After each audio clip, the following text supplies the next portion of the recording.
এত রোদের তাপ আর সহ্য হচ্ছে না। টোনা, এই রোদে তো কাজ করা মুশকিল হয়ে যাচ্ছে রে।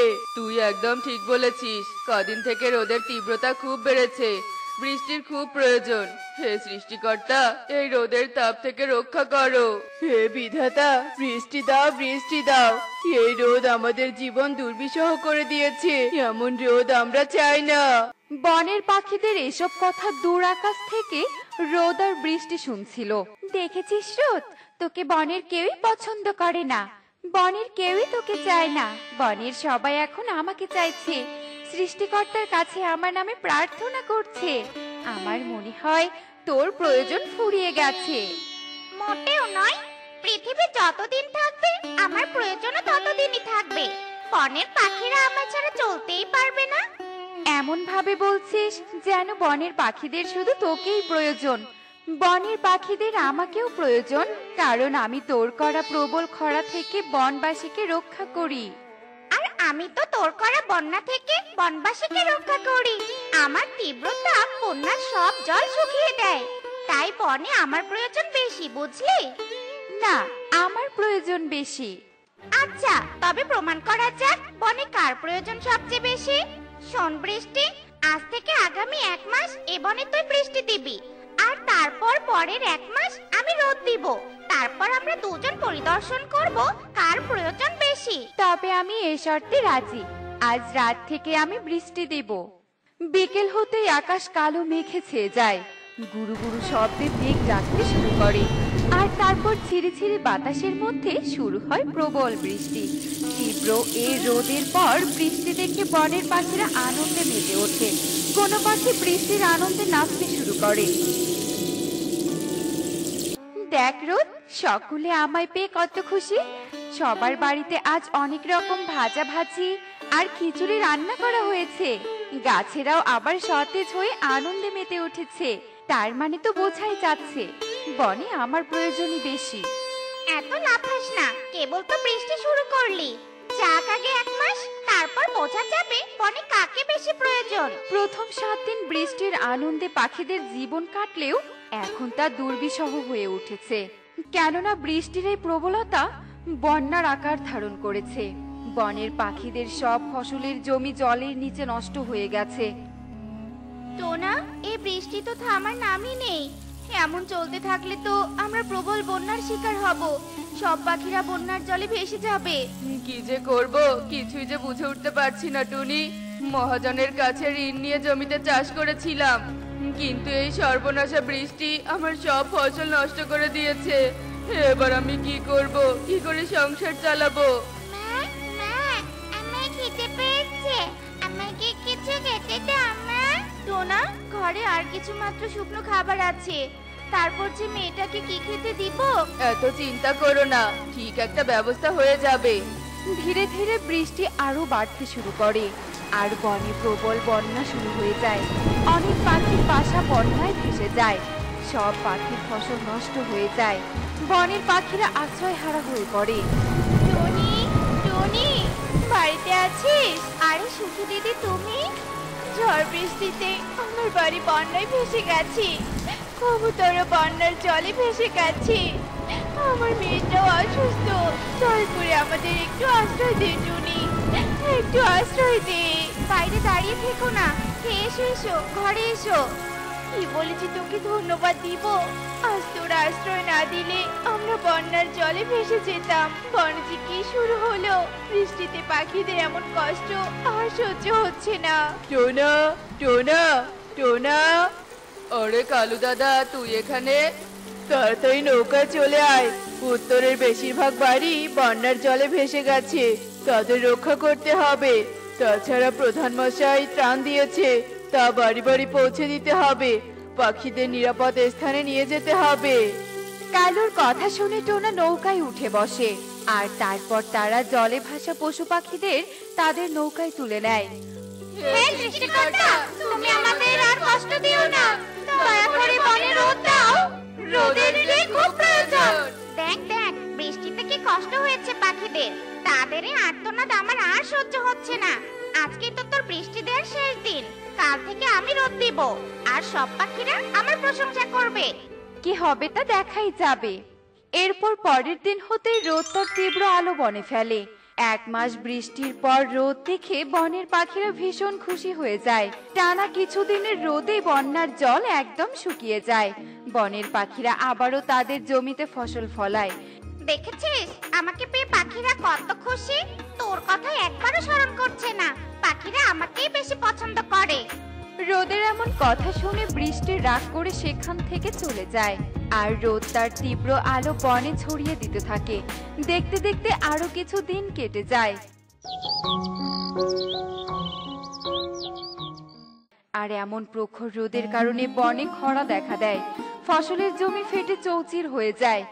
এত রোদে যেতেই পাচ্ছি না, গলাটা একদম শুকিয়ে যাচ্ছে, একেবারে উঠতেই পাচ্ছি না।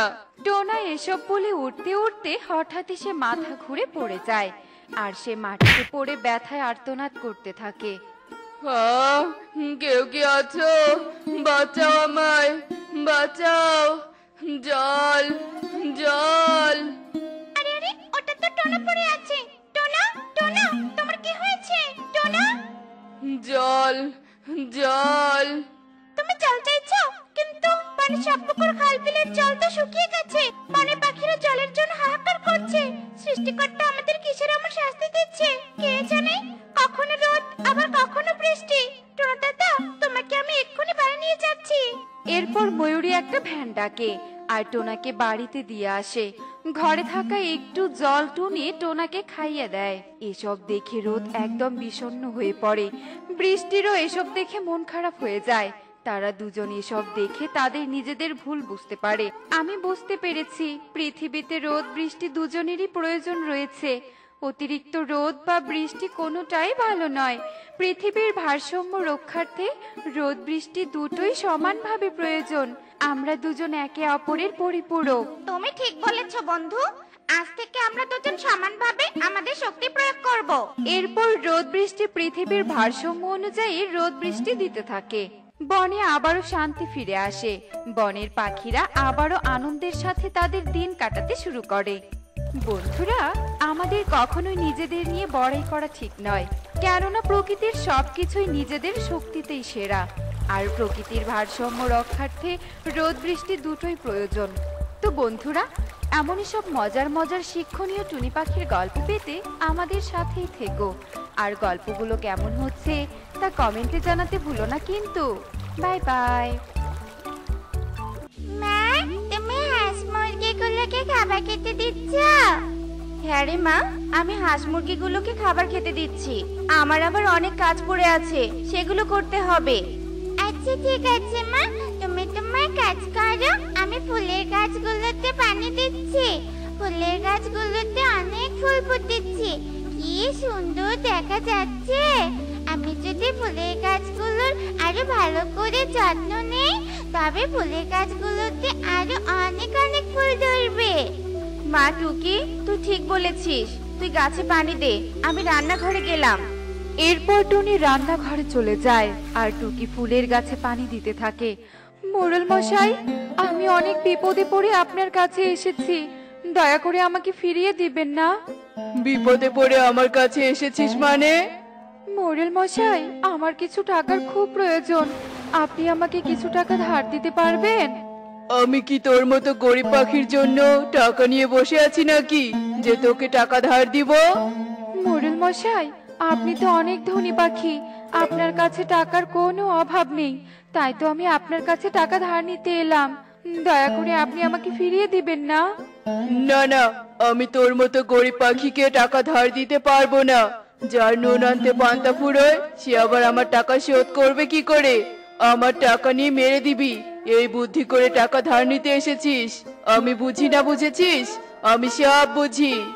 মোড়ল মশাই, আপনি আমাকে ভুল বুঝছেন, আমি আপনার টাকা শোধ করে দিব, আপনি কোনো চিন্তা করবেন না। আচ্ছা ঠিক আছে, এত করে যখন বলছিস তখন আমি তোকে 10,000 টাকা ধার দিব, কিন্তু তা সময় মতো পরিশোধ দিতে হবে, নয়তো আমি তোর বাড়ি দখল করে নিব। আচ্ছা ঠিক আছে মোড়ল মশাই, আমি সময় মতো আপনার সব টাকা পরিশোধ করে দিব।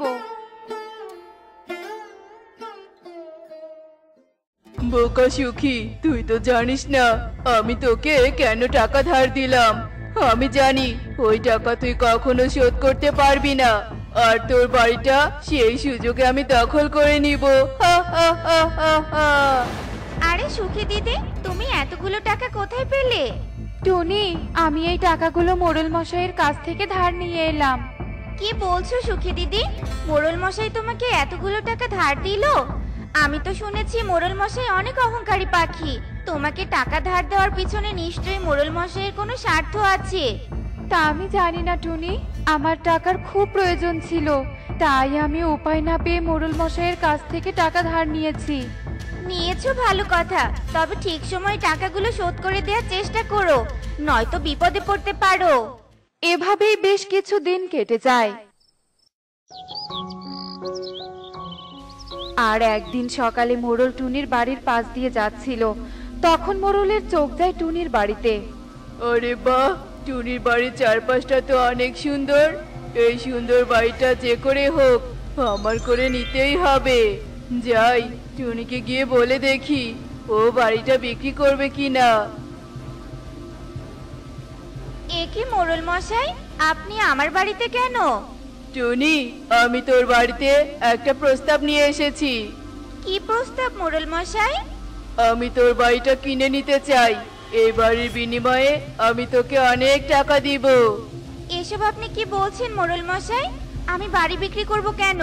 বাড়ি বিক্রি করলে আমরা কোথায় থাকবো? আমার যে এই বাড়িটা ছাড়া যাওয়ার মতো আর কোনো জায়গা নেই। আপনি আমাকে ক্ষমা করবেন মোড়ল মশাই, আমি বাড়ি বিক্রি করব না। এবার আপনি আসতে পারেন। কি, তোর এত বড় সাহস? তুই আমাকে ফিরিয়ে দিতে চাইছিস? তোকে আমি ভালোভাবে বলেছিলাম, তুই আমার কোনো কথা শুনলি না তো। এবার দেখ আমি কি করি। এ কথা বলে মোড়ল টুনির ঘরটা ভেঙে দেয় আর টুনিকে বলতে থাকে, টুনি, এক্ষুনি তুই এখান থেকে চলে যা, নয়তো আমি তোকে ঘাড় ধাক্কা দিয়ে তাড়িয়ে দিব। মোড়ল মশাই, আপনি কাজটা মোটেও ঠিক করলেন না। এখন কি তোর কাছ থেকে আমাকে শিখতে হবে কোনটা ঠিক কোনটা ভুল? ছোট লোক পাখি কোথাকার, এসেছে আমাকে ঠিক ভুল শেখাতে। চলে যা বলছি, চলে যা।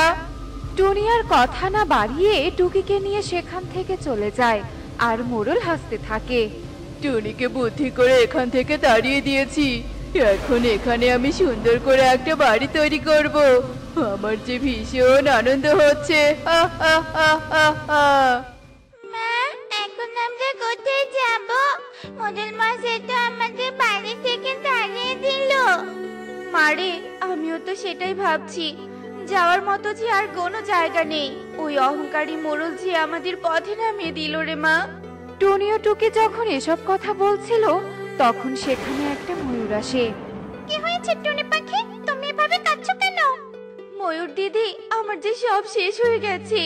মোড়ল মশাই আমার বাড়িটা দখল করে নিয়েছে।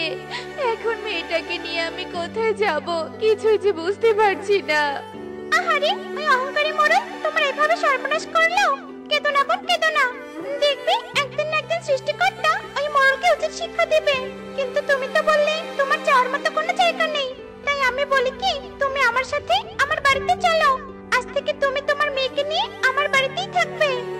সেটা কি করে হয় ময়ূর দিদি? হয় বোন হয়, তুমি আর না করো না তো। আমার বাড়িতে আমি ছাড়া আর কেউ নেই। তোমরা যদি আমার বাড়িতে থাকো তবে আমার অনেক ভালো লাগবে। এরপর টুনি তার মেয়েকে নিয়ে ময়ূরের বাড়িতে থাকতে শুরু করে আর এভাবে আরো কিছুদিন কেটে যায়।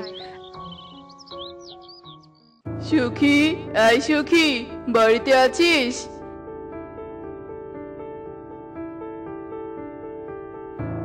হ্যাঁ মোড়ল মশাই, আমি বাড়িতে আছি। তা আপনি কি মনে করে আমার বাড়িতে? কি মনে করে সেটা তুই জানিস না বুঝি? টাকা নেওয়ার সময় তো ঠিকই মনে ছিল, এখন সব ভুলে গেছিস? তোর মতো গরিব পাখির কাছে আমি আর কি বা আশা করব? যাক গিয়ে সেসব কথা, এখন তুই আমাকে আমার টাকা ফেরত দে দেখি। এ মানে মোড়ল মশাই, আপনি যদি আমাকে আর কটা দিন সময় দিতেন তাহলে আমার খুব উপকার হতো। তোকে অনেক সময় দিয়েছি, আর সময় দিতে পারবো না। তোকে তো আমি আগেই বলেছি, টাকা দিতে না পারলে আমি তোর বাড়ি দখল করে নিব।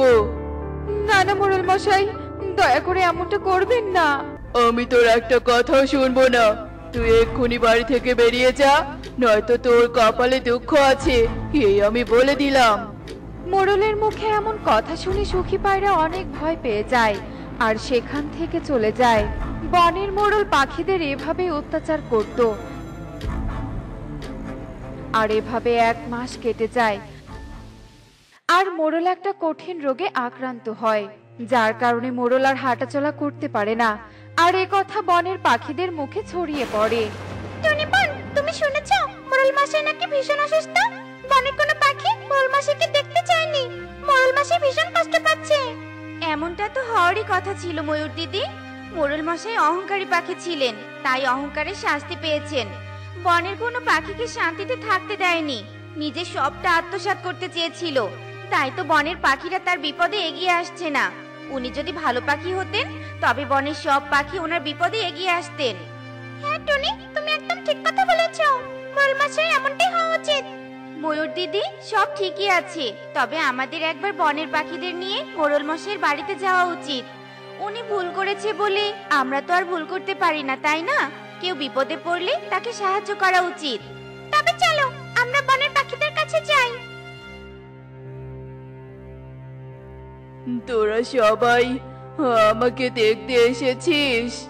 হ্যাঁ মোড়ল মশাই, আমরা আপনাকে দেখতে এসেছি। আমি ভাবতে পারিনি তোরা আমাকে দেখতে আসবি। আসলে আমি তোদের সঙ্গে অনেক অন্যায় করেছি এবং সব সময় অহংকার করেছি, তাই সৃষ্টিকর্তা আমাকে শাস্তি দিয়েছে। আমি আমার ভুল বুঝতে পেরেছি। তোরা সবাই আমাকে ক্ষমা করে দে। আমি আর কখনো অহংকার করব না। এরপর বনের পাখিরা মোড়লকে ক্ষমা করে দেয় আর মোড়ল কখনোই অহংকার করে না। আর বনের পাখিরা মোড়লের সেবা করে তাকে সুস্থ করার চেষ্টা করে। দেখলে তো বন্ধুরা, অহংকারীকে কেউই পছন্দ করে না। অহংকারীকে সবাই ঘৃণা করে, তার বিপদে কেউই পাশে থাকে না। তাই আমরা কখনো অহংকার করব না। এমনই সব মজার মজার শিক্ষণীয় টুনি পাখির গল্প দেখতে আমাদের পাশেই থেকো। আর গল্পগুলো কেমন হচ্ছে তা কমেন্টে জানাতে ভুলো না কিন্তু। Bye bye.